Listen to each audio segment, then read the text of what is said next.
Pemerintah melalui Kementerian Ketenagakerjaan terus menggenjot program perluasan kerja dan padat karya di tengah pandemi COVID-19. Terlebih lagi hingga bulan kedua tahun 2021 ini jumlah pengangguran meningkat akibat dampak pandemi sebanyak 29 juta orang. Kementerian Ketenagakerjaan terus mengoptimalkan pelatihan kerja di Balai Latihan Kerja atau BLK sebagai salah satu cara menekan angka pengangguran. Bukan hanya itu saja, sejumlah program seperti perluasan kerja dan padat karya terus ditingkatkan.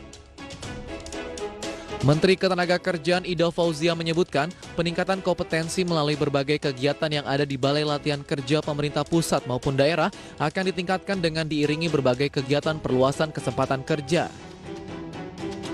Di mana program pelatihan melalui BLK akan dapat menciptakan daya saing dan produktivitas tenaga kerja.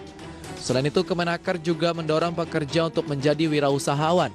Strateginya, sebanyak 70% anggaran Kementerian Ketenagakerjaan akan dialokasikan untuk program peningkatan kompetensi. Kementerian Ketenagakerjaan akan terus melakukan peningkatan kompetensi melalui berbagai kegiatan yang ada di BLK-nya pemerintah pusat maupun pemerintah daerah. Kami juga akan terus melakukan kegiatan perluasan kesempatan kerja. Karena dalam kondisi pasar kerja yang masih wait and see seperti ini, maka perluasan kesempatan kerja kami lakukan melalui kegiatan-kegiatan, misalnya padat karya produktif, padat karya infrastruktur, melakukan kegiatan TKM, kemudian TTG dan kegiatan-kegiatan lain yang sifatnya adalah perluasan kesempatan kerja. Kita juga mendorong pelatihan-pelatihan yang ada di Kementerian Ketenagakerjaan ini, di samping untuk memenuhi kebutuhan pasar kerja, kami juga mendorong mereka untuk menjadi wirausahawan.